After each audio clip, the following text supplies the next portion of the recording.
Good morning all of you. Last lecture में मैंने आपको कुछ डेरिवेशंस करवाए थे और आई थिंक अपन ने रिफ्रैक्शन कंप्लीट कर लिया था। आज अपना जो टॉपिक है वो रियली बहुत इंपॉर्टेंट है और उसका नाम है टोटल इंटरनल रिफ्लेक्शन। तो अगला अपना टॉपिक है जिसका नाम है टोटल इंटरनल रिफ्लेक्शन, जिसको इन शॉर्ट अपन TIR भी बोलते हैं। क्या बोलते हैं बच्चों? TIR। ये अपना लास्ट टॉपिक है। इसके बाद अपन रिफ्रैक्शन छोड़कर लेंस की तरफ बढ़ेंगे। क्लियर? तो आज का अपना टॉपिक रहेगा टोटल इंटरनल रिफ्लेक्शन और बहुत नई चीज है आप लोगों के लिए और बहुत इंपॉर्टेंट भी है। अब अपन बात करते हैं कि भाई टोटल इंटरनल रिफ्लेक्शन जो है वो होता क्या है। तो देखिए क्या होता है टोटल इंटरनल रिफ्लेक्शन। देखिए ये मान लो कि कोई मीडियम 1 है और ये नीचे मीडियम 2 है। ठीक है, ये नॉर्मल है, लाइट इस तरीके से आ रही है और ऊपर वाला जो मीडियम है ना उसको आपको डेंसर लेना है। इसमें सबसे बड़ी शर्त पता है क्या होती है? अभी आपको पता लगेगा कि ये शर्त क्यों होती है। बाकी का मैं आपको बता दूं कि ये शर्त क्या होती है कि लाइट रे डेंसर से रेयरर में ही आनी चाहिए। अगर लाइट रे रेयरर से डेंसर में जाएगी ना तो TIR नहीं दिखेगा। TIR कब दिखेगा? TIR एक रिफ्रैक्शन का एक स्पेशल फिनोमिना है जो आपको केवल तभी दिखेगा जब लाइट डेंसर से रेयरर के अंदर आएगी। क्लियर है? अब लाइट डेंसर से रेयरर में आ रही है, ऊपर वाला मीडियम डेंसर है और नीचे वाला मीडियम जो है वो रेयरर है। क्लियर है? अब मान लो रेयरर है तो मान लो कि नीचे एयर है और ऊपर जो है वो वाटर है या ग्लास कुछ भी है। क्लियर? तो लाइट रे क्या होगा? नॉर्मल की तरफ थोड़ी सी बेंट हो जाएगी या नॉर्मल से थोड़ी सी दूर हट जाएगी। बिल्कुल नॉर्मल से थोड़ी सी दूर हट जाएगी और लाइट इस तरीके से हो जाएगी। This is angle I and this is angle R। Clear है? लाइट जब डेंसर से रेयरर में जाती है तो थोड़ी सी नॉर्मल से दूर हट जाती है। क्लियर? अब आपको पता है कि sine I is directly proportional to क्या होता है? Sign R। इट मीन्स मैं इसको सीधा बोल सकता हूं कि I डायरेक्टली प्रोपोर्शनल टू क्या होता है? R होता है। क्लियर है? तो अब मैं अगर मान लो दूसरा केस मैं यहां पर ले रहा हूं, ये तो एक नॉर्मल केस हो गया। अगर मैं दूसरा केस इस तरीके से ले रहा हूं कि लाइट आई, अब इस आई को थोड़ा सा बढ़ा दिया गया, मतलब कि आई को थोड़ा सा बढ़ा दिया तो जैसे ही आई बढ़ाओगे तो आर भी बढ़ेगा। बोलो बढ़ेगा नहीं बढ़ेगा? भाई आप देखो कि I directly proportional to R है। अगर आप आई को बढ़ाओगे तो आर भी बढ़ेगा। आपने आई बढ़ाया, इसको थोड़ा सा इधर कर दिया तो नॉर्मल सी बात है आर जो है वो भी थोड़ा सा बढ़ जाएगा और आर बढ़ेगा तो ये रे जो है वो और थोड़ी सी ऊपर होने लगेगी। और मान लो हमने आई को इतना बढ़ा दिया कि आर रे ऐसे निकल गई, ये रे ऐसे होती गई ऐसे होती गई और ऐसे निकल गई मान लो रे। क्लियर? तो आर कितना होगा यहाँ पे? आर हो गया 90 डिग्री। क्लियर है? ओके। अब तीसरा केस क्या ले लो कि अब की बार जो एंगल आई है, एंगल आई है उसको इतना बढ़ा दो कि आर और बढ़ जाए। अब मान लो कि हमने आई को थोड़ा सा और बढ़ा दिया, मान लो थोड़ा सा और बढ़ा दिया तो आर जो है वो 90 से ऊपर हो जाएगा और अगर 90 से ऊपर हो जाएगा तो रे जो है वो कुछ इस तरह की चली जाएगी, इस तरीके से उसी मीडियम में वापस चली जाएगी। यानी कि इस जगह पर देखिए क्या हुआ, आर जो है वो 90 से क्या हो गया? बड़ा हो गया। क्लियर है? देखिए ये तो नॉर्मल केस हुआ। आप आई बढ़ाओगे तो आर बढ़ेगा। मैंने आई बढ़ाया, मैंने आई इतना बढ़ाया कि आर 90 हो गया। अगर मैं इस कंडीशन के बाद अगर आई को और बढ़ाता हूं तो आर जो है वो 90 से बड़ा हो जाएगा और अगर आर 90 से बड़ा हुआ तो ये जो रिफ्रैक्टेड रे है, कौन सी रे है? ये रिफ्रैक्टेड रे। ये रिफ्रैक्टेड रे जो है ये उसी मीडियम में वापस लौट जाएगी। ठीक है? अब देखिए यहां पर ध्यान रखना कि जब एंगल आर जो है वो 90 डिग्री होता है तो इस आई को बोलते हैं क्रिटिकल एंगल। क्या बोलते हैं? Critical angle. तो ये क्वेश्चन बहुत इंपॉर्टेंट है कि क्रिटिकल एंगल क्या होता है। I बराबर C हो जाएगा। यहाँ पे क्या हो जाएगा? I बराबर C। तो आपसे क्वेश्चन पूछा जाएगा कि क्रिटिकल, पहला क्वेश्चन इसमें बनता है कि क्रिटिकल एंगल क्या होता है। तो व्हेन एंगल R यानी कि when refracted angle, when angle of refraction becomes greater than 90 degree, equal to 90 degree, sorry becomes नहीं, बिकम्स 90 डिग्री, यानी कि जब एंगल R जो है वो 90 डिग्री हो जाता है तब एंगल ऑफ इंसिडेंस जो है वो क्या कहलाता है? क्रिटिकल एंगल कहलाता है। समझना ध्यान से, बहुत इंपॉर्टेंट है कि जब एंगल R 90 डिग्री हो जाता है तब I को क्रिटिकल एंगल कहते हैं। समझ गए बात को? आर को क्रिटिकल एंगल नहीं कहेंगे, आई को क्रिटिकल एंगल कहेंगे। Is it clear? चलिए, यानी कि जब आर जो है वो 90 डिग्री हो जाता है तब एंगल ऑफ इंसिडेंस जो है वो क्रिटिकल एंगल कहलाता है। और अगर आप यहां पे ये जो आई है इसको क्रिटिकल एंगल से थोड़ा सा भी ज्यादा लेते हैं तो एंगल आर जो है वो 90 से बड़ा हो जाता है और लाइट जो है वो उसी मीडियम में वापस चली जाती है। And this condition is called TIR, यानी कि टोटल इंटरनल रिफ्लेक्शन। यानी कि टोटल इंटरनल रिफ्लेक्शन क्या होता है कि जब लाइट रे उसी मीडियम में वापस 90 डिग्री से एंगल ज्यादा बनाकर लौट जाती है। देखिए, रिफ्लेक्शन में भी क्या होता था कि लाइट उसी मीडियम में वापस लौट जाती थी, लेकिन यहाँ पे रिफ्लेक्शन हमने करवाया नहीं है, यहाँ पे कोई मिरर नहीं है, यहाँ रिफ्रैक्शन हुआ है। लेकिन रिफ्रैक्शन कैसे हुआ है? टोटल इंटरनली लाइट रिफ्लेक्ट हो चुकी है, so it is called total internal reflection. Total internal reflection क्या होता है कि जब लाइट रे जब एंगल आई क्रिटिकल एंगल से बड़ा हो जाता है तो लाइट रे जो है रिफ्रैक्ट होकर 90 डिग्री से ज्यादा का एंगल बना जाती है और उसी मीडियम में वापस लौट जाती है। और this phenomena of light is called TIR। इसको अपन क्या बोलते हैं? TIR। अब देखिए, यहां पर अगर मान लो डेंसर से रेयरर में लाइट नहीं आती, तो लाइट मान लो रेयरर से डेंसर में आती तो लाइट इधर ना मुड़ने के बजाय इधर मुड़ती, बेंट नॉर्मल की तरफ होता, तो अपन को TIR का फिनोमेना जो है वो शो ही नहीं होता। तो इसके लिए आपको बोला जाए कि कुछ इंपॉर्टेंट कंडीशंस TIR के लिए क्या हो सकती हैं। तो पहली कंडीशन TIR के लिए क्या होगी? पहली कंडीशन होगी कि light must come from denser to rarer medium. बोलो, पहली कंडीशन क्या हो गई कि लाइट जो है वो डेंसर से रेयरर में ही आनी चाहिए, तभी जाके आपको टोटल इंटरनल रिफ्लेक्शन का फिनोमिना दिखाई देगा। दूसरी कंडीशन क्या हो जाएगी? दूसरी कंडीशन हो जाएगी कि आई जो है वो ग्रेटर देन सी होना चाहिए, यानी कि angle of incidence must be greater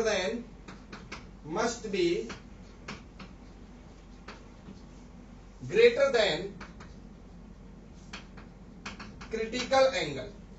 ठीक है, और मैं वापस समझा देता हूं कि क्रिटिकल एंगल यानी कि जो C है वो क्या होता है कि when R is equal to 90 degree then angle I is called critical angle। समझ गए बात को? क्या समझे कि दो कंडीशन, पहली कंडीशन कि लाइट हमेशा डेंसर से रेयरर में आनी चाहिए। अगर लाइट ने रेयरर से डेंसर के अंदर जाएगी तो आपको TIR का फिनोमेना दिखाई नहीं देगा। दूसरी कंडीशन क्या है कि एंगल ऑफ इंसिडेंस जो है वो क्रिटिकल एंगल से बड़ा होना चाहिए, क्योंकि क्रिटिकल एंगल क्या होता है? जब एंगल R 90 हो जाता है। और TIR कब दिखेगा? जब R 90 से ज्यादा होगा। और R 90 से ज्यादा कब होगा? जब I क्रिटिकल एंगल से ज्यादा होगा। तो यानी कि दो इंपॉर्टेंट कंडीशन क्या है कि लाइट रे डेंसर से रेयरर में जानी चाहिए और एंगल ऑफ इंसिडेंस जो है वो क्रिटिकल एंगल से बड़ा होना चाहिए। तो ये दो बहुत इंपॉर्टेंट कंडीशन है जिनके थ्रू अपन जो है TIR का फिनोमेना पढ़ते हैं। ये दोनों कंडीशंस बहुत ज्यादा इंपॉर्टेंट है। और TIR क्या होता है? TIR वही वापस बता देता हूं मैं। TIR क्या होता है कि जब लाइट रे डेंसर से रेयरर मीडियम के अंदर आती है तो अगर angle of incidence critical angle से ज्यादा हो जाता है तो लाइट रिफ्रैक्ट होकर वापस उसी मीडियम में चली जाती है और ये लाइट का फिनोमेना क्या कहलाता है? टोटल इंटरनल रिफ्रैक्शन कहलाता है। अब अपन बात करते हैं, देखिए दोबारा मैं बता देता हूं आपको कि टोटल इंटरनल रिफ्लेक्शन जो है उसकी क्रिटिकल कंडीशन क्या थी। ये I था और जब I बराबर C हो गया था तो लाइट कुछ इस तरीके से चली गई थी, यानी कि R बराबर 90 डिग्री। क्लियर है बच्चों? अब देखिए मैं बता देता हूं कि भाई इससे ऊपर वाले की रिफ्रैक्टिव इंडेक्स N2 मान लेता हूं, नीचे वाले की रिफ्रैक्टिव इंडेक्स N1 मान लेता हूं, या फिर अगर आप N2 अपन N1 मान लेते हैं। क्लियर है? ठीक है। अब देखिए क्या होता है भाई, अपन जानते हैं from Snell law,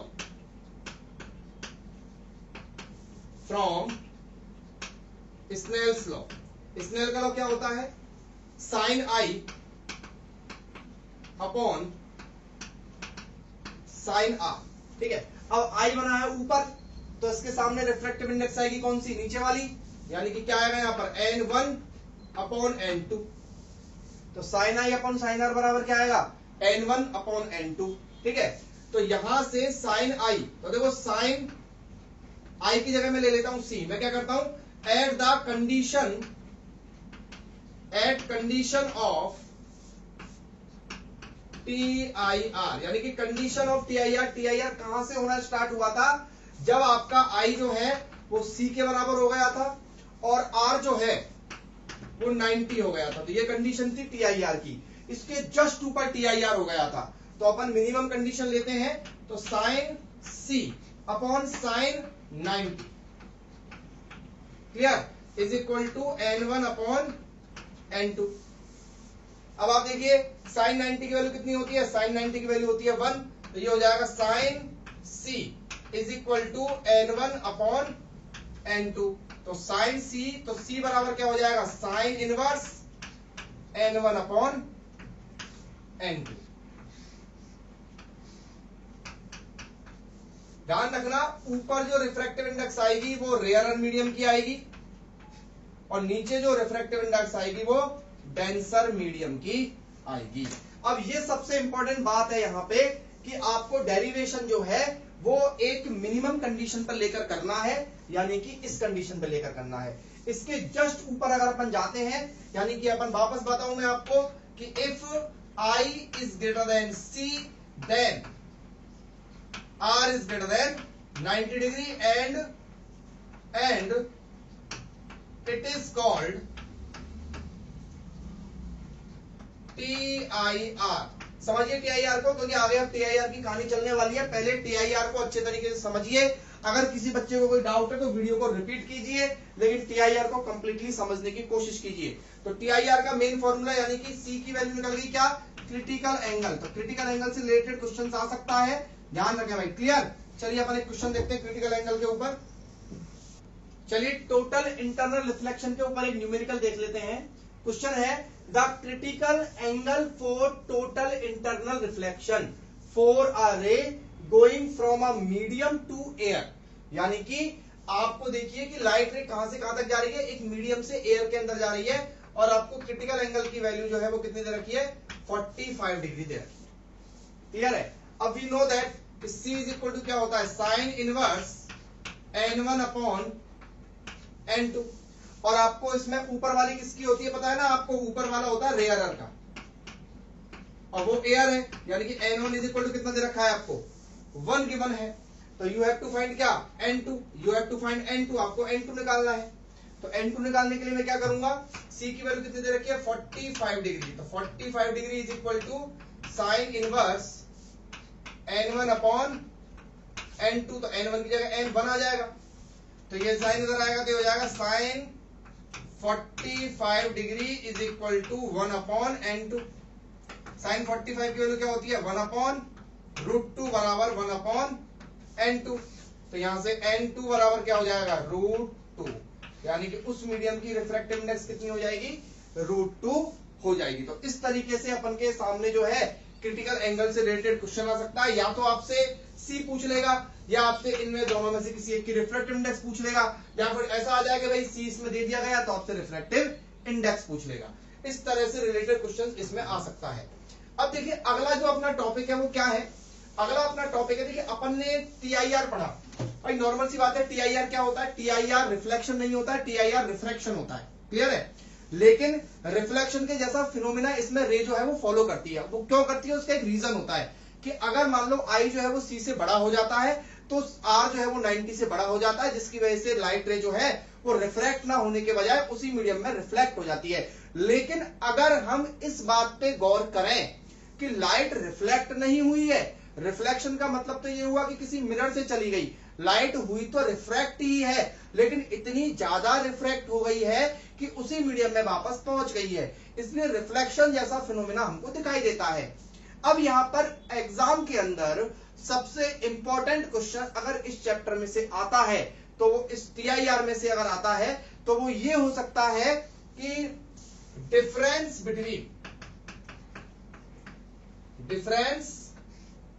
between reflection and total internal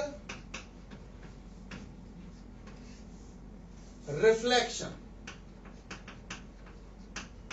क्योंकि देखिए दोनों में रिफ्लेक्शन जैसा फिनोमेना दिख रहा है और बहुत बारीकी वाला क्वेश्चन हो गया है, क्योंकि नॉर्मल सी बात है, रिफ्लेक्शन भी हमको पता है कि भाई क्या होता है और टोटल इंटरनल रिफ्लेक्शन भी हमको पता है कि क्या होता है, लेकिन इन दोनों में बेसिक डिफरेंस जो है वो क्या हो सकता है वो मैं आपको बता दूं। तो वो एक डिफरेंस तो सीधा सीधा दिखाई दे रहा है कि भाई रिफ्लेक्शन के अंदर अपन मिरर यूज करते हैं, जबकि रिफ्लेक्शन टीआईआर के अंदर अपन कोई मिरर का यूज नहीं करते हैं। क्लियर? लेकिन इसमें सबसे पहला डिफरेंस अगर मैं आपको बताऊं जो बहुत बेसिक डिफरेंस है वो क्या है, देखिए ये मिरर है, लाइट आई इस तरीके से, ठीक है, और लाइट इस तरीके से वापस चली गई। अब ये लाइट जो है मान लो इसकी जो इंटेंसिटी है, ठीक है, यहां पर अपन बोले कि जितनी लाइट आई, मान लो 100% लाइट यहां पर इस पे आई, तो क्या 100% लाइट बिल्कुल रिफ्लेक्ट हो जाती है? गलत। कम से कम 90% लाइट रिफ्लेक्ट होती है, बाकी की 10% लाइट जो है वो एब्जॉर्ब हो जाती है। क्या हो जाती है? एब्जॉर्ब। उस एब्जॉर्ब, और जो लाइट एब्जॉर्ब होती है मिरर के अंदर उससे हीट पैदा होती है, और हीट से जो है आपका ये जो मिरर है ये थोड़ा सा गर्म हो जाता है। आप मिरर को जब धूप के अंदर रख दोगे तो लाइट आएगी और मिरर के थ्रू रिफ्लेक्ट होगी। आप देखते हैं नॉर्मल सी बात है, अपन धूप में जब भी बैठ जाते हैं सर्दियों के दिनों में, तो मिरर को अगर हाथ में ले लेते हैं तो अपन ऐसे ऐसे खेलते हैं उससे, तो क्या होता है लाइट आती है और लाइट आकर वहां से रिफ्लेक्ट हो जाती है। लेकिन क्या उस ड्यूरेशन में वो मिरर गर्म नहीं होता? अगर आपका मिरर गर्म हो रहा है तो समझ जाइए इसका मतलब उस लाइट की कुछ एनर्जी को उस मिरर ने एब्जॉर्ब कर लिया है, जिसकी वजह से लाइट जो है वो जो मिरर है वो क्या हो गया है? हॉट हो गया है। तो इसका मतलब तो हम ये समझेंगे ना कि जितनी लाइट हमारे पास आ रही थी उतनी लाइट रिफ्लेक्ट नहीं हुई है, क्योंकि कुछ लाइट को मिरर ने एब्जॉर्ब करके मिरर को हॉट कर दिया है। इसलिए अपन बोलेंगे कि जब भी कोई रिफ्लेक्शन होता है तो पहला बेसिक डिफरेंस यही होगा कि रिफ्लेक्शन के अंदर, किसके अंदर? रिफ्लेक्शन के अंदर 100% लाइट रिफ्लेक्ट नहीं होती है, नो। यानी कि 100% light does not reflected in the reflection, but in TIR, क्योंकि टीआईआर में तो रिफ्लेक्शन हुआ ही नहीं था, उसमें तो कोई मिरर जैसी कोई चीज ही नहीं थी, उसमें तो क्या था कि जो लाइट आई थी वो कंप्लीटली क्या हो गई थी? उसी मीडियम में वापस चली गई थी। But in TIR 100% light is reflected. तो पहला बेसिक डिफरेंस जो बहुत नॉर्मली बच्चों को कम पता होता है कि रिफ्लेक्शन के अंदर तो 100% लाइट रिफ्लेक्ट नहीं होती है, जबकि टीआईआर के अंदर 100% लाइट जो है वो रिफ्लेक्ट हो जाती है। पहला बेसिक डिफरेंस और बहुत इंपॉर्टेंट है। दूसरा अपन बात करें, दूसरा बेसिक डिफरेंस क्या हो सकता है कि जो रिफ्लेक्शन होता है उसमें लाइट एक मीडियम से दूसरे मीडियम में नहीं जाती है। सिंपल सी बात है, light does not go from one medium to another, but in TIR it is compulsory, but in TIR it is compulsory to go from denser to rarer। यानी कि देखिए रिफ्लेक्शन की बात करें तो रिफ्लेक्शन में लाइट किसी भी मीडियम से दूसरे मीडियम में नहीं जाती है, जबकि टीआईआर के अंदर लाइट का डेंसर से रेयरर मीडियम में जाना बहुत ज्यादा मस्ट हो जाता है, इसलिए उसमें टीआईआर होता है। दो बेसिक डिफरेंस, बाकी के तो बहुत सारे डिफरेंस अपन बना सकते हैं कि भाई इसमें मिरर यूज होता है, इसमें मिरर यूज नहीं होता है, और भी बहुत सारे डिफरेंस हो सकते हैं। लेकिन जो दो बेसिक डिफरेंस जो नॉर्मली अपन को पता होना चाहिए और जो बहुत कंपलसरी डिफरेंस है वो है कि इसमें लाइट 100% रिफ्लेक्ट नहीं होती है, जबकि इसमें लाइट 100% रिफ्लेक्ट हो जाती है। इसमें लाइट को एक मीडियम से दूसरे मीडियम में जाने की आवश्यकता नहीं होती है, जबकि इसमें लाइट जब तक डेंसर से रेयरर में नहीं जाएगी तब तक आपको टीआईआर दिखाई नहीं देगा। समझ गए? चलिए कि एग्जाम्पल अपन टोटल इंटरनल रिफ्लेक्शन का देख लेते हैं। मिराज इन डेजर्ट, ये आपने नॉर्मल सी बात है, ऐसा बहुत सुना होगा कि जब कोई इंसान डेजर्ट में फंस जाता है या कोई इंसान डेजर्ट में होता है, रेगिस्तान के अंदर होता है, तो उसको बहुत दूर कुछ पानी सा दिखाई देता है। क्लियर है? मतलब कहीं पेड़ होता है तो उस पेड़ के नीचे उसको पानी दिखाई देता है। या फिर चलो आपने ये नहीं सुना है तो आपने इस बात को जरूर फील किया होगा कि जब आप गर्मियों के दिनों में, आखिर इन दिनों में जब गर्मियां पड़ रही हैं, तो इन दिनों में आप जब रोड पे जाते हैं, तो आप जब बाइक चला रहे हैं, साइकिल चला रहे हैं, स्कूटी चला रहे हैं, गाड़ी चला रहे हैं, तो आपको बहुत दूर उस रोड पे बहुत दूर ऐसा दिखाई देता है जैसे पानी सा पड़ा हुआ है। आप सबने फील किया होगा अपनी लाइफ में कभी ना कभी। तो वो कंडीशन कहलाती है मिराज। क्या कंडीशन कहलाती है? वो मिराज कहलाती है। अब वो क्यों होता है एक्चुअली में मैं आपको एक छोटे से एग्जांपल से बताना चाहूंगा। देखना, मान लो कि ये जमीन है, एक प्लेन जमीन है ये, और मान लो कि यहाँ पे एक पेड़ है, एक ट्री है, इस तरीके से एक ट्री है यहाँ पे। क्लियर? अब मान लो कि एक भाई साहब यहाँ खड़े हुए हैं, इनका नाम अपन कुछ भी रख देते हैं। ये भाई साहब ऐसे हंस रहे हैं खड़े होकर, ठीक है। अब क्या है कि ये जो आदमी खड़ा हुआ है, अब क्या है कि बहुत ज्यादा गर्मी पड़ रही है, बहुत ज्यादा गर्मी पड़ रही है, बहुत समर है, बहुत ज्यादा। तो क्या होता है, बहुत ज्यादा हॉट एनवायरमेंट है। तो गर्मियों के दिनों में क्या होता है कि जो रोड होता है नीचे, जो रोड होता है या कोई भी मिट्टी होती है, तो वो मिट्टी बहुत ज्यादा गर्म हो जाती है। ठीक है, बहुत ज्यादा क्या हो जाती है, बहुत ज्यादा गर्म हो जाती है। और गर्म होने की वजह से वहां का जो एनवायरमेंट है वो थोड़ा रेयरर हो जाता है, क्योंकि वहां की एयर जो है, वहां की जो एयर है, वो एयर बहुत ज्यादा हॉट हो जाती है। भाई सर्दियों गर्मियों के दिनों में क्या होता है कि सड़क जो होती है वो बहुत ज्यादा गर्म हो जाती है, तो उसके आसपास का एनवायरमेंट की जो एयर है वो बहुत ज्यादा गर्म हो जाती है। और गर्म एयर जो होती है वो रेयरर मीडियम का, बड़े हल्के मीडियम का काम करती है। क्लियर है? तो यहाँ का एनवायरमेंट जो है, गर्मी पड़ रही है, सूरज भगवान जो है वो बहुत स्पीड में निकल रहे हैं, तो यहाँ का जो एनवायरमेंट है, इस जगह का जो एनवायरमेंट है यहाँ तक का, वो बहुत ज्यादा गर्म हो चुका है। यानी कि ये वाला जो एनवायरमेंट है वो रेयरर हो चुका है इस जगह का। क्लियर है? अब क्या होता है कि ये भाई साहब देख रहे हैं नीचे, मान लो ये भाई साहब बिल्कुल नीचे देख रहे हैं, ये पेड़ की तरफ देख ही नहीं रहे। ठीक है, अब क्या होता है कि इस पेड़ से रे चलती है, इस पेड़ से रे चलती है। अब ऊपर का मीडियम कैसा है, डेंसर है, क्योंकि नीचे का मीडियम रेयरर है, तो ऊपर का मीडियम इसके कंपैरिजन में कैसा है, डेंसर है, कम गर्म है। तो जब लाइट रे ऐसे चलती है यहां से, और अगर उस कंडीशन में अगर angle of incidence critical angle से ज्यादा हो जाती है, मिराज इन डेजर्ट जो है, मिराज वाली जो कंडीशन है वो तभी बनेगी जब एंगल ऑफ इंसिडेंस जितना भी है वो क्रिटिकल एंगल से क्या हो जाए, ज्यादा हो जाए। अगर मान लो angle of incidence critical angle से ज्यादा नहीं है तो आपको जो है पानी नहीं दिखेगा।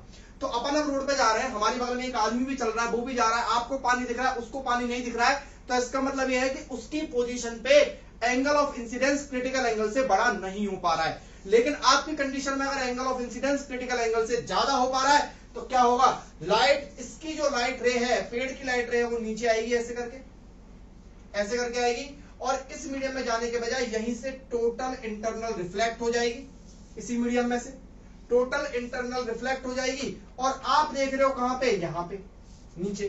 तो आपको ये वाला जो पेड़ है वो कहां दिखाई देगा, आपको ये वाला पेड़ जो है वो नीचे दिखाई देगा, इस तरीके से।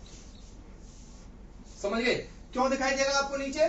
क्योंकि आप तो नीचे देख रहे हो, अब मैं नीचे देख रहा हूं ऐसे करके, और सामने वाली दीवार की रे मेरी आंखों पे आ जाए, तो मुझे तो ये दीवार नीचे दिखाई देगी ना, क्योंकि मुझे तो आंखों से वही चीज दिखाई देगी जो जिसकी रे मेरी आंखों पे आ रही है। देखो नॉर्मल सी बात मैं आपको समझाऊं, मैं ऐसे खड़ा हुआ हूं, मान लो मैं ऐसे खड़ा हुआ हूं और बोर्ड मेरे पीछे है, बोर्ड तो मुझे दिखाई नहीं दे रहा है, लेकिन मेरे सामने एक मिरर ला के रख दो, आप मेरे सामने मिरर ला के रख दोगे तो क्या होगा, बोर्ड की लाइट सीधी मिरर पे आ रही है और मिरर से फिर मेरी आंख पे आ रही है, तो मुझे तो सामने क्या दिखाई देगा, बोर्ड दिखाई देगा ना, जबकि मैं बोर्ड की तरफ देख ही नहीं रहा हूं। तो क्यों दिखाई दे रहा है बोर्ड, क्योंकि मिरर में से लाइट रिफ्लेक्ट होकर मेरी आंखों पे आ रही है। तो अगर मैं ऐसे देख रहा हूं और इस ऊपर वाली दीवार की जो रे है वो कैसे भी करके मेरी आंखों पे ऐसे आ रही है, तो मुझे तो ये दीवार कहां दिखाई देगी, नीचे दिखाई देगी, नॉर्मल सी बात है। तो उसी तरीके से इस पेड़ की लाइट रे अगर TIR होकर इसकी आंखों पे आ रही है, तो इसको भाई साहब को, तो ये पेड़ भाई साहब यहां देख रहे हैं, तो भाई साहब को पेड़ जो है वो थोड़ा सा नीचे दिखाई देगा।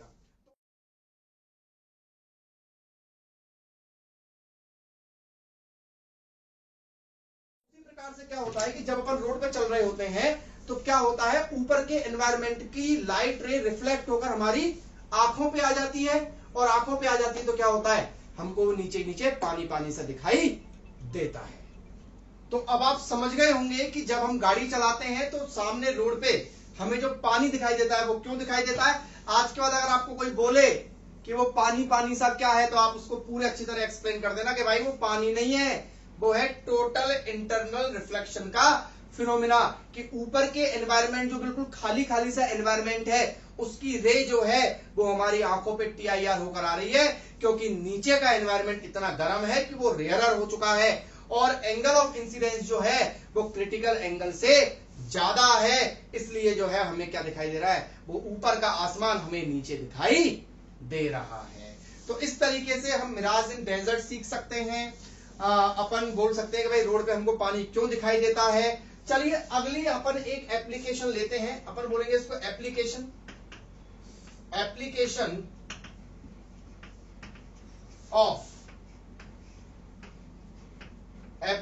ऑफ टोटल इंटरनल रिफ्लेक्शन,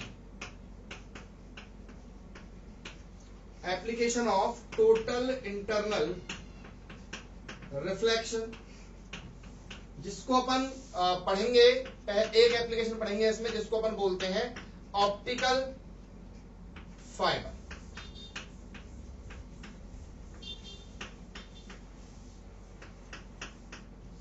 तो ऑप्टिकल फाइबर जो है वो क्या होता है, ऑप्टिकल फाइबर एक डिवाइस है जो टोटल इंटरनल रिफ्लेक्शन के प्रिंसिपल पर बेस्ड है। पेपर में अगर क्वेश्चन आ जाता है कि ऑप्टिकल फाइबर जो है उसका वर्किंग प्रिंसिपल क्या है, तो अपन बोल सकते हैं उसका वर्किंग प्रिंसिपल जो है वो है टोटल इंटरनल रिफ्लेक्शन। तो अब ऑप्टिकल फाइबर होता क्या है कि देखिए, ऑप्टिकल फाइबर एक बहुत ट्यूब जैसी एक स्ट्रक्चर होती है इस तरीके से। ये तो मैंने बहुत बड़ी स्ट्रक्चर बना दिया, बाकी का बिल्कुल आप ये मान लीजिए कि बहुत पतली होती है, एक बाल के बराबर की उसकी लंबाई चौड़ाई होती है, ठीक है। तो इस तरीके से इसको अपन बोलते हैं ऑप्टिकल फाइबर।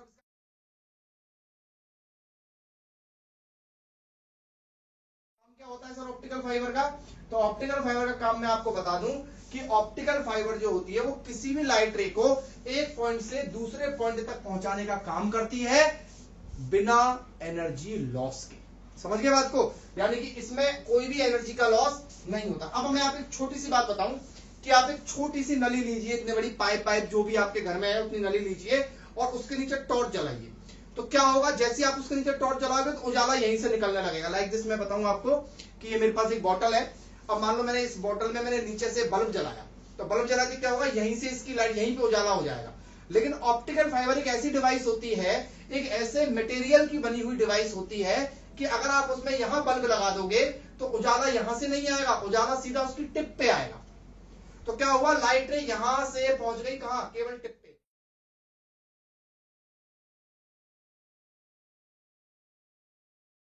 लेकिन अगर नॉर्मल ये वाली बोतल भी अगर मैं ले लूं, उस बोतल के नीचे अगर मैं लाइट जलाऊं तो उजाला यहां तक नहीं पहुंचेगा, उसका उजाला यहीं फैल जाएगा। क्लियर है, चलो पानी पी लेते हैं। तो समझ गए, मतलब क्या कि ऑप्टिकल फाइबर एक ऐसी डिवाइस है जिसमें लाइट ट्रांसमिशन होता है from one point two another point without energy loss. Clear, तो यानी कि कैसे होता है आप समझते हैं अपन इसमें। देखिए कैसे, देखो मान लो कोई भी लाइट रे जो है वो यहां से इस तरीके से गई, ये लाइट इस तरीके से गई, ये इंसिडेंट रे है।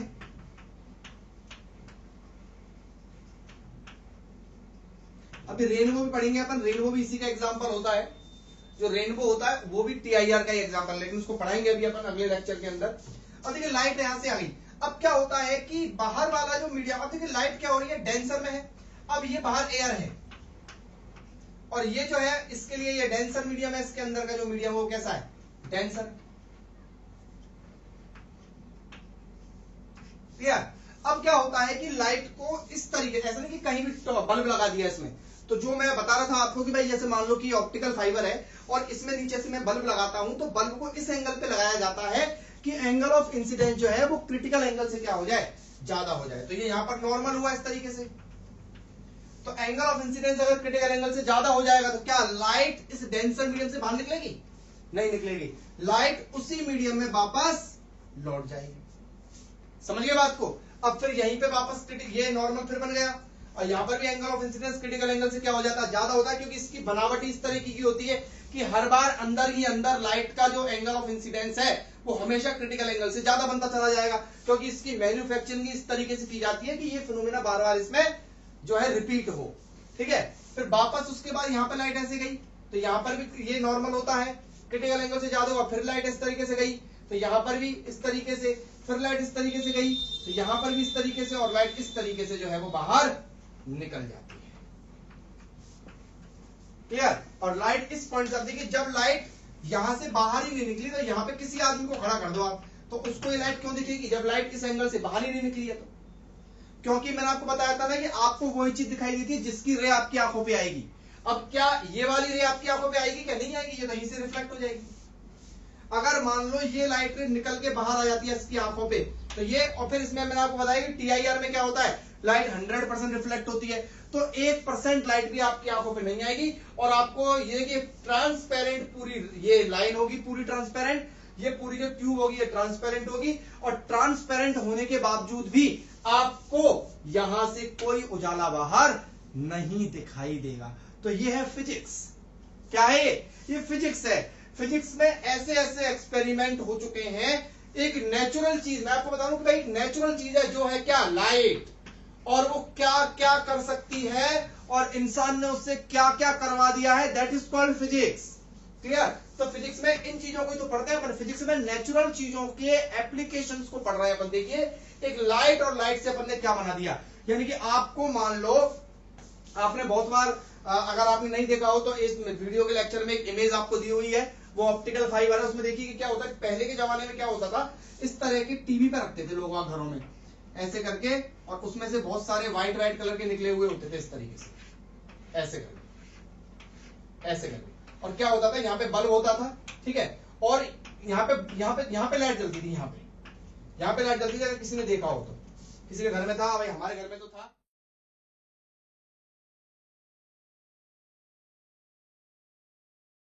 टीवी पे रखते थे अपन, तो यहाँ लाइट जलती थी, जबकि ये पूरी लाइन ट्रांसपेरेंट होती थी।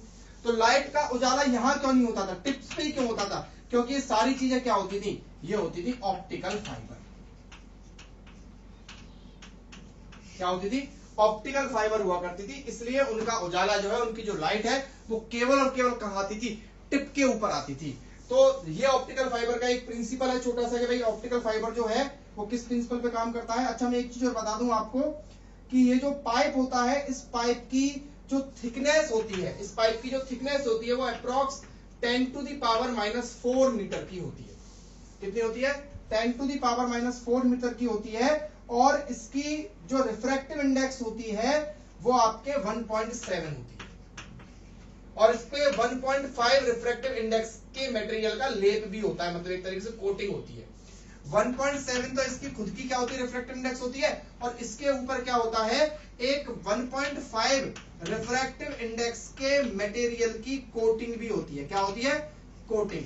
तो इस तरीके से अपन रिफ्रैक्टिव इंडेक्स का जो है यहां पर यूज करके इसको और ज्यादा डेंसर बना देते हैं, जिससे एंगल ऑफ इंसिडेंस जो है वो क्रिटिकल एंगल से और भी ज्यादा हो जाता है, जिससे लाइट रे इसी मीडियम में जो है घूम फिर के अगले जो एंड है उससे निकल जाती है।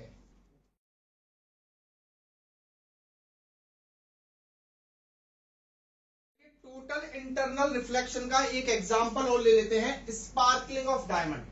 आपके दिमाग में बहुत कभी कभार आता होगा कि डायमंड जो होता है वो चमकता क्यों है, क्लियर, और बड़े अजीब तरीके से वो चमकता है, तो उसका रीजन क्या है। उसका रीजन है, देखिए क्या, कि the critical angle for diamond air interface is very small, nearly 24.4 degree. अब देखिए मैं आपको एक बात बताऊं कि ये क्वेश्चन जो है एक बार एम्स के एग्जाम में पूछा गया है कि डायमंड के लिए क्रिटिकल एंगल की वैल्यू क्या होती है, तो कितनी होती है, याद करें आप इसको, 24.4 यानी कि 24.4 डिग्री। अब देखिए क्या है कि ये क्या हुआ, क्रिटिकल एंगल की वैल्यू है, क्लियर है। अब मान लो कि लाइट रे, अब देखिए क्या हो रहा है कि व्हेन लाइट रे फ्रॉम एन एक्सटर्नल सोर्स, जब लाइट रे किसी एक्सटर्नल सोर्स से डायमंड के अंदर, वेल कट डायमंड के अंदर एंटर करती है। अब डायमंड है ये, अब मान लो डायमंड तो मेरे पास है नहीं है, वरना मैं आपको कैसे समझाऊं, डायमंड होता तो मैं आपको डायमंड लेके भी समझा देता। मान लो चौक कोई डायमंड मान लो आज, ठीक है, ये चौक है, डायमंड है, अब लाइट इसमें से एंटर करिए, वेल कट डायमंड है, आपको पता है डायमंड अलग अलग जगह से कटा हुआ होता है, तो डायमंड के अंदर जैसे ये एंटर करी लाइट रे, it suffers multiple total internal reflection, तो लाइट अंदर जा चुकी है, अब अंदर से लाइट बाहर आएगी, भाई लाइट इधर से एंटर करी तो हो सकता है उधर से बाहर आएगी, इधर से एंटर करी तो TIR हो जाए मान लो अंदर, और इधर हो जाए, इधर से बाहर निकल जाए, इधर से इधर बाहर निकल जाए, मतलब अंदर वो कहीं से भी बाहर निकल सकती है। लाइट में जैसे डस्टर है, तो जैसे मान लो कि लाइट यहां से एंटर करी, ऐसे करके एंटर करी तो हो सकता है सामने से निकल जाए, लाइट एंटर करी, मान लो अंदर रिफ्लेक्ट TIR हो जाए, भाई जैसे मान लो जिस सरफेस से वो निकलने की कोशिश कर रही है, क्योंकि ये तो क्या डेंसर है, अब डेंसर से जब वो बाहर आने की कोशिश कर रही है तो अंदर मान लो कि 24.4 डिग्री से उसका क्या हो जाए, ज्यादा हो जाए, एंगल ज्यादा हो जाए, तो अंदर ही घूम जाए वो, और अंदर ही घूम कर आपने डाली होती और इधर से निकल जाए, डाली होती इधर से निकल जाए, डाली होती ऊपर से निकल जाए, तो क्या होता है कि अंदर मल्टीपल टोटल इंटरनल रिफ्लेक्शंस होता है उसके डायमंड के अंदर। लेकिन जब किसी भी सरफेस पर अगर एक any surface the angle of incidence is less than 24.4, अगर मान लो कि 24.4 से ज्यादा है एंगल ऑफ इंसिडेंस तो रिफ्लेक्ट होती रहेगी अंदर ही अंदर, लेकिन अगर मान लो कहीं किसी सरफेस पर एंगल 24.4 से कम हो गया तो ओनली देन इट में रिफ्रैक्ट आउट, रिफ्रैक्ट, तो वहीं से वो बाहर रिफ्रैक्ट हो जाती है, और अगर कोई आदमी वहां खड़ा होता है तो उसकी आंखों में पड़ती है तो एकदम उसको डायमंड जो है वो चमकता हुआ दिखाई देता है। इसलिए लाइट रे जो है डायमंड से अलग अलग डायरेक्शन में बाहर निकलती है और आपको जो है डायमंड जो है चमकता हुआ दिखाई देता है। आप समझ गए कि भाई डायमंड चमकता क्यों है, इंपॉर्टेंट बात, डायमंड चमकता क्यों है, तो डायमंड चमकता है टोटल इंटरनल रिफ्लेक्शन की वजह से। तो ये अपना टोटल इंटरनल रिफ्लेक्शन था, जो आई थिंक आपको बहुत अच्छे से समझ में आ गया होगा, और आपको नहीं समझ में आया तो वीडियो को रिपीट कीजिए और वापस देखिए, बहुत आसान टॉपिक था, ठीक है। अब मैं आपको एक क्वेश्चन आज दे रहा हूं आज के लेक्चर के अंदर, AIEEE 2004 में आया हुआ क्वेश्चन है और आई थिंक आप इसको कर देंगे। Which has greater critical angle, यानी कि क्वेश्चन है कि इनमें इन चार जो आपको ऑप्शन दिए हुए हैं इनमें से क्रिटिकल एंगल किसके इंटरफेस पर ज्यादा होगा। पहला है वाटर एयर इंटरफेस, दूसरा है एयर वाटर इंटरफेस, तीसरा है डायमंड एयर इंटरफेस, और फोर्थ है एयर डायमंड इंटरफेस। अब सर आप बोलोगे सर ए और बी में क्या गलत है, ए और बी में तो बिल्कुल सही, एक ही जैसे है, गलत। देखिए कभी भी आपको ऐसे दो मीडियम दे रखे होते हैं तो इसका मतलब होता है कि लाइट इस मीडियम से इस मीडियम में गई है, इसमें लाइट इस मीडियम से इस मीडियम में गई है, लाइट इस मीडियम से इस मीडियम में गई है, और लाइट इस मीडियम से इस मीडियम में गई है। तो यही तो था AIEEE 2004 के अंदर जब ये क्वेश्चन आया था तो बच्चे क्वेश्चंस के अंदर ही, ऑप्शन के अंदर ही कंफ्यूज हो गए कि सर वाटर एयर और एयर वाटर तो एक ही है, लेकिन नहीं बेटा, एयर वाटर वाटर एयर एक नहीं है। तो दो ऑप्शन तो मैं यहां आज मैं ही गलत कर देता हूं आपके लिए कि ऑप्शन नंबर बी और ऑप्शन नंबर डी तो रॉन्ग हो गए। क्यों रॉन्ग हो गए, सीधा सीधा देखने से लग रहा है, क्योंकि जब लाइट एयर से वाटर में जाएगी यानी कि रेयर से जब डेंसर में जाएगी, इसमें भी एयर से डायमंड में जाएगी यानी कि रेयर से डेंसर में जाएगी, तो TIR होगा ही नहीं। जब TIR ही नहीं होगा तो किस बात का टोटल इंटरनल रिफ्लेक्शन ही नहीं होगा, तो किस बात का क्रिटिकल एंगल। तो ये दो ऑप्शन तो वैसे ही गलत हो गए, इनमें तो क्रिटिकल एंगल 0 हो जाएगा, कोई मतलब ही नहीं है। लेकिन अब ये दो पॉइंट बचे आपके पास, एक तो वाटर एयर इंटरफेस और एक बचा डायमंड एयर इंटरफेस। इसमें से एक ऑप्शन आप मेरे को कमेंट बॉक्स में जरूर लिखकर बताना भाई, क्योंकि जब आप मुझे कमेंट बॉक्स में अगर मेरे पास ज्यादा से ज्यादा आंसर आएंगे तभी मैं आपको इसको अगले लेक्चर में समझाऊंगा। ऑल द बेस्ट, तब तक इसको पढ़िए। अगला लेक्चर हमारा लेंस का होने वाला है, यानी कि अब अपन रिफ्रैक्शन से थोड़ा सा बाहर आएंगे और अब लेंस के डेरिवेशंस अपन स्टार्ट करेंगे। Thank you.